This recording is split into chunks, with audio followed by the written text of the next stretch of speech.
Today in the Smuggler's Room, we're combining Han Solo and Carbonite and an Alexa. What if he doesn't survive? Oh, come on, man, it's a plastic toy. He's worth a lot to me.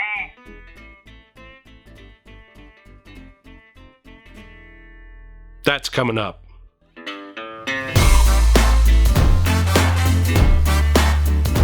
What's up, you awesome geeks? I'm Brian, and welcome to the Smuggler's Room. This week, this chubby geek is inviting all of you to share with us in our favorite holiday, May the 4th. Be with you, and the 1-year anniversary of the Smuggler's Room here on YouTube. For our May the 4th celebration, we pulled out all the stops and went over the top ridiculous on a new project.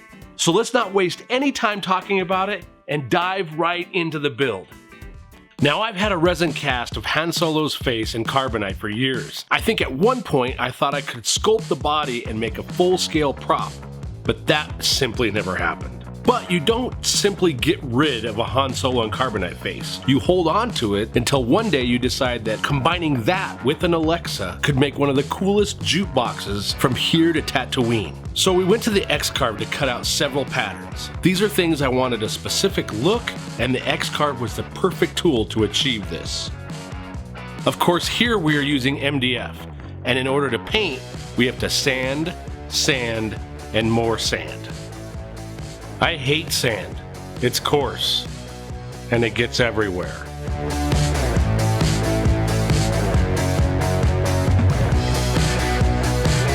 For this project, we needed to basically build a miniature version of the Han Solo and Carbonite box. So we assemble a frame with an opening in the back to access the electronics we're going to eventually add.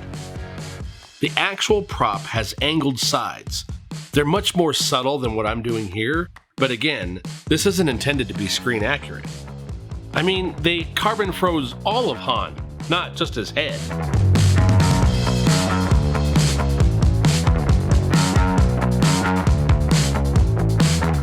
Once the box was built and sealed, we glued down the resin cast with epoxy. However, that really isn't enough to permanently attach the head, nor will it fill the gaps.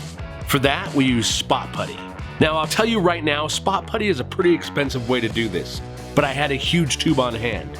You'd be better off purchasing a can of Bondo and going that route. The next step is to add the Elmer's glue. We do this in several stages, and it's the same process I used in my full-scale Han and Carbonite build. We pour small amounts, let them dry a bit, and then use a putty knife or something similar to spread the glue around a bit. The idea is to create textured patterns.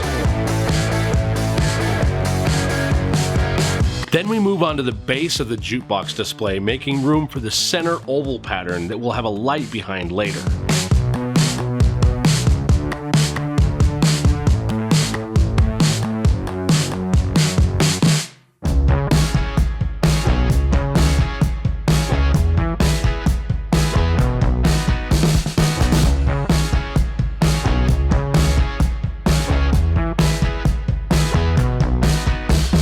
Now, a friend of mine gave me a sweet set of laser cut pieces that once glued up nearly fits the Amazon Alexa perfectly.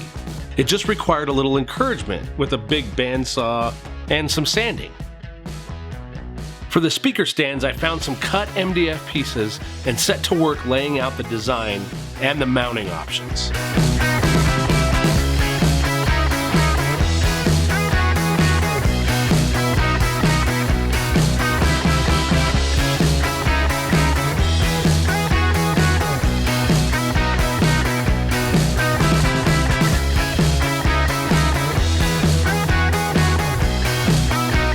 Also created a mount that would hold the Han and Carbonite face box thingy to the jukebox base. A few pieces of PVC pipe and fittings drilled through and glued to the face box made for easy work, and it didn't look too bad.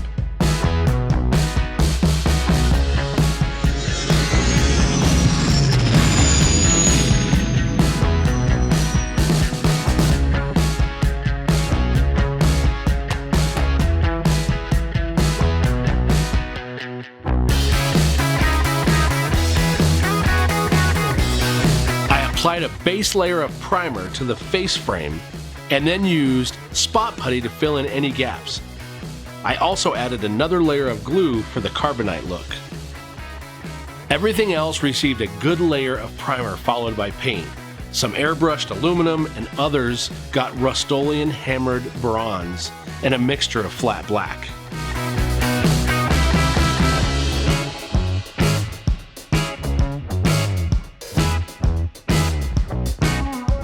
Once the paint layers cured, I could start assembly. The speaker stands were first up and I used some greeblies to hide the screw heads. I also used some old legs from a piece of IKEA furniture for the actual standoffs for the speaker.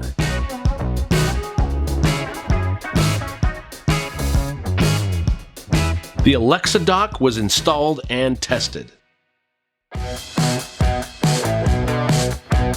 Small MDF platforms were glued down for the speakers to sit on, as well as PVC wire grommets.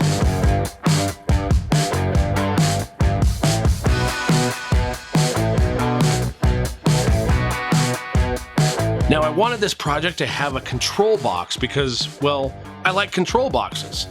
So I went into my Greeble collection and found some excellent parts, both laser cut and found, to put the box together.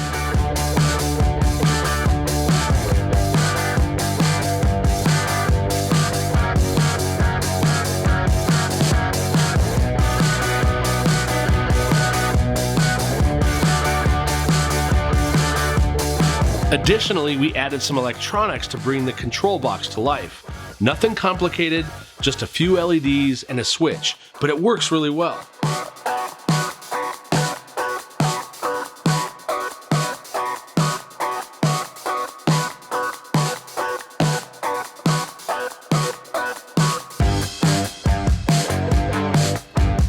I had a small amplifier in my collection with just enough power for these speakers, and it was installed inside the base. We stripped some speaker cable and ran all the cables needed to power up and connect the Alexa to the amplifier. Flex tube was used anywhere we had exposed wiring to help hide the connections and complete the look. We then masked off the Han and Carbonite face and applied a layer of aluminum airbrush paint all around.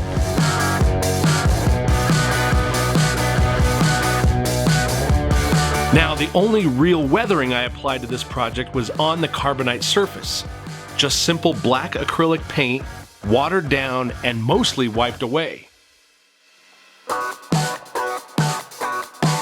For the front lighting, we installed a 1/4-inch board set back roughly 3 inches and mounted LED strips. Then we cut strips of acrylic and spray painted it orange. This was mounted against the oval pattern, but far enough away from the LEDs to get a nice glow. The final touch was to add the iconic Vulcan Panels.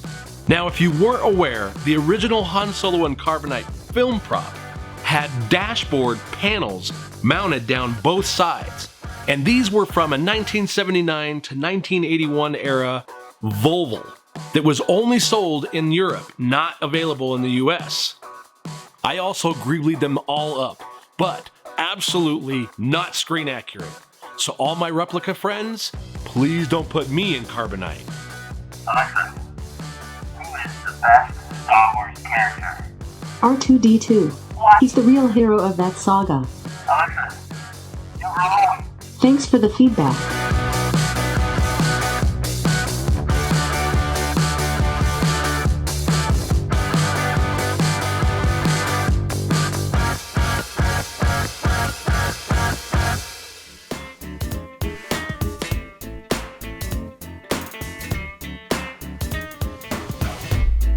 The Empire Strikes Back is my all-time favorite. It's impressive. Most impressive. All right, all you awesome geeks, that's our project for May the 4th. We really hope you enjoyed it, and thank you so much for all the support over this last year. And we'll see you next week when we continue to build something out of nothing. Alexa, how fast is a parsec? Hey buddy, is that yoga for the face? You got a little